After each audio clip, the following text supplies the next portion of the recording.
Welcome to another edition of the Art and Science of Leadership podcast. I am over the moon about having my friend Sarah McDevitt join our podcast today.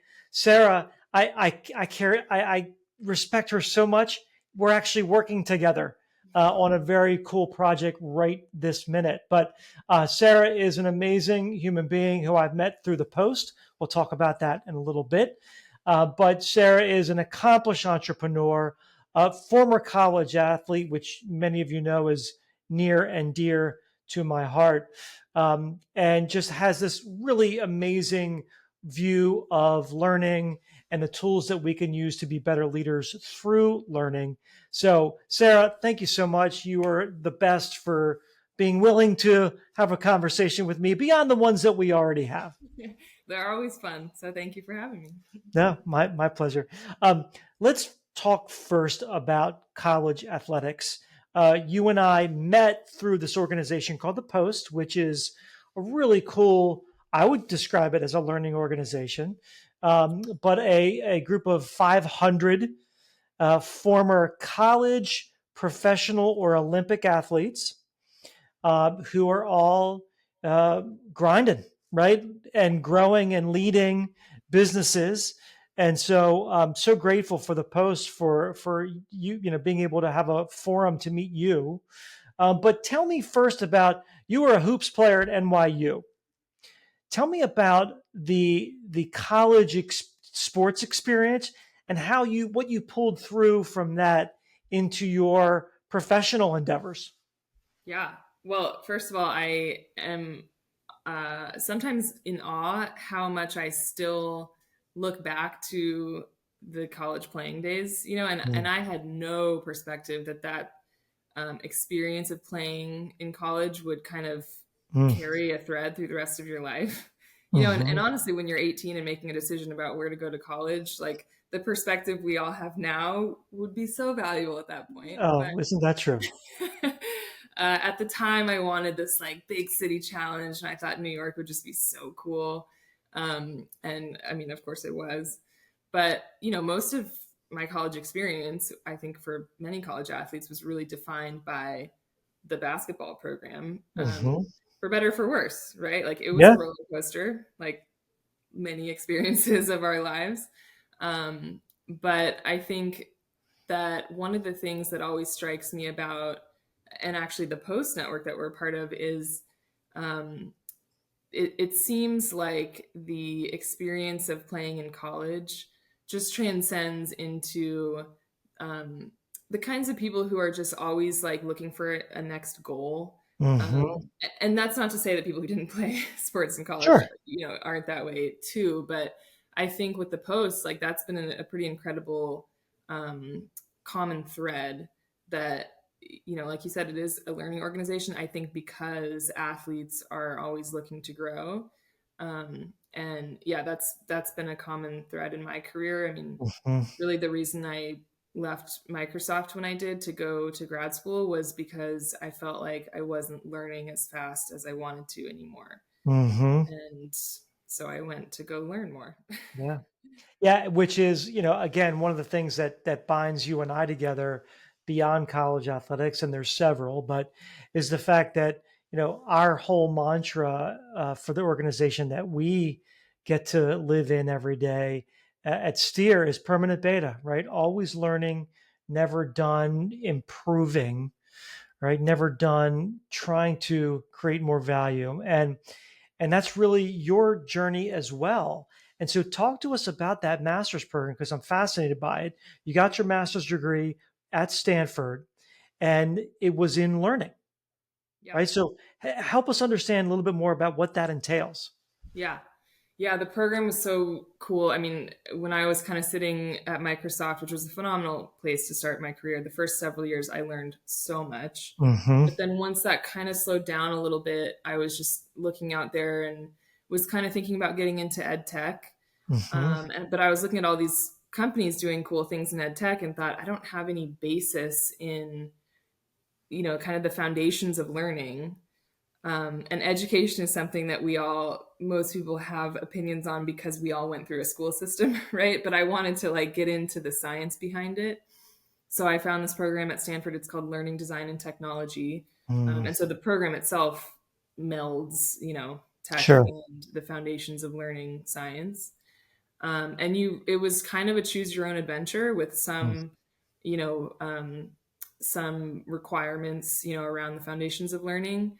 And I chose to focus on uh, mental health, really, and like how we can help. At the time, I was focused on high school communities and teenagers and their teachers, um, around using learning science to bring solutions into school communities that would help support mental wellness. okay. Were you still within the master's program, or was it shortly after? Yeah, so I had the idea for the startup that I ended up founding after grad school. I had the idea through the research that I was doing in grad school. Got it. The startup was called Core. It was a mental wellness tech startup, and I would say kind of the two big fundamental goals. One with the product Mm, was to use all of this learning science to create something that people would really stick to and grow with for mental wellness support. mhm, So, meditation, mindfulness, nervous system regulation, mindset training, breath training, all that. And then with the brand, really bringing and kind of an athlete inspired brand mhm, to it, hence the name Core, mm, because there's so many analogies, in my opinion, with mental wellness and physical fitness. If you get a knee injury, you have no embarrassment or shame about mm. talking about that knee injury. You're going to go to a doctor or a physical therapist or a Right. trainer. You're going to put a brace on it. You're going to do all the things to strengthen that, your leg again. Yeah. And with mental wellness, I wish it was the same thing. Like, hey, I'm having a little struggle moment right now. Yeah. I know I need to get a little bit of professional help. I need to find some supporting routines around it. And I just need to strengthen that part of my mind again. Like, Yeah. that should be no problem, you know? Yeah. Yeah. But it's a challenge, obviously with just kind of the culture around it. So we really wanted to take a kind of like a Nike-esque Mm. approach and just help people see working on mental wellness as strength and something powerful they can do in their lives. Yeah. Well, thank you for putting that into the universe. And there's so much that we still have to learn about mental wellness, about mental and emotional health. Um, and it's so interesting, right? Because sports often leads the way. And I think we see this in professional sports teams. You and I have talked about this offline, which is they oftentimes lead the paradigm for what organizations should follow in terms of emotional, mental well-being, performance psychology, Mhm. positive psychology, and I think here we have another example of sports leading the way. But through your core startup experience and ultimately exiting, what was your principal learning through that process?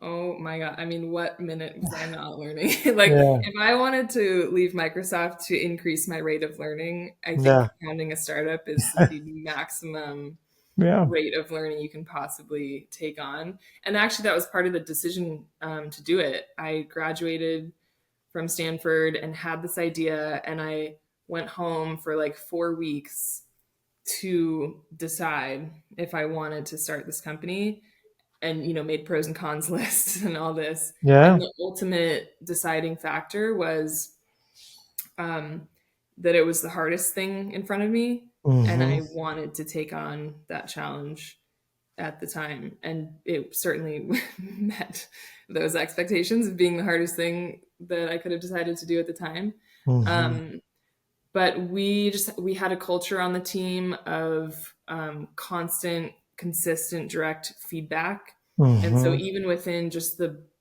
micro interactions and decisions you're making every day as the startup, just within the team, we had such a culture of being learners and learning from each other and taking feedback and always improving. So, I mean, I think most startups are in permanent beta for a long time, but we really took that, always be learning mantra to heart.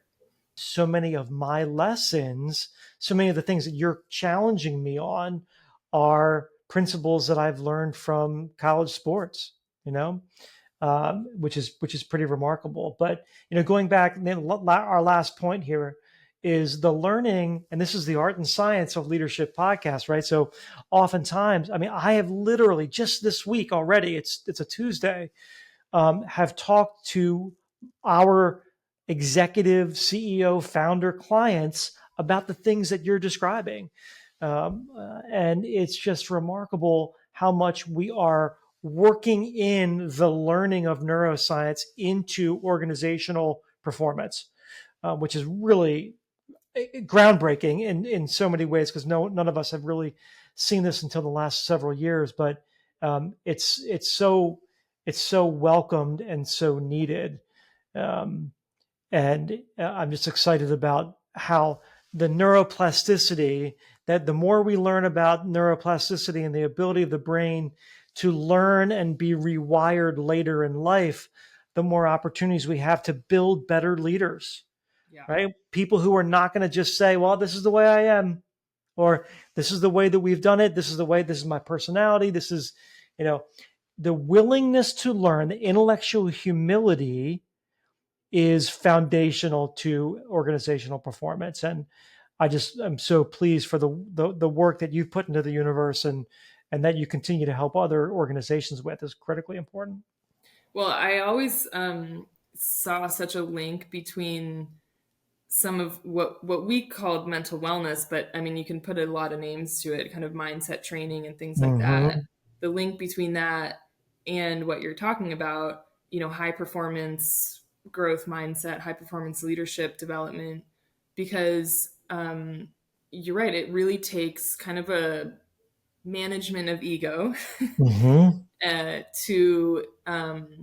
to take feedback and to seek feedback, Right. and then to really consider and put into practice, learnings, and to see yourself as someone who may not always have it right and can always be Mm-hmm. growing. Yeah. And I think that's something, again, with the thread of athletes, like we want coaching.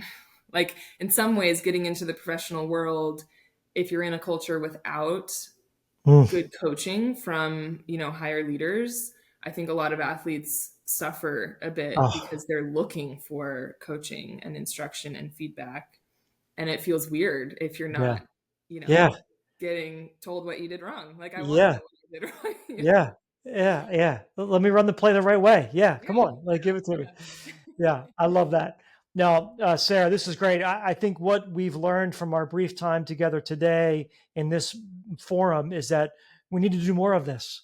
So I am preemptively inviting you back for another one of our podcasts together today, so we can, in this forum rather, so that we can continue to explore this wonderful world of learning. And we thank you so much for all of your perspectives and your help on what we're building at Steer.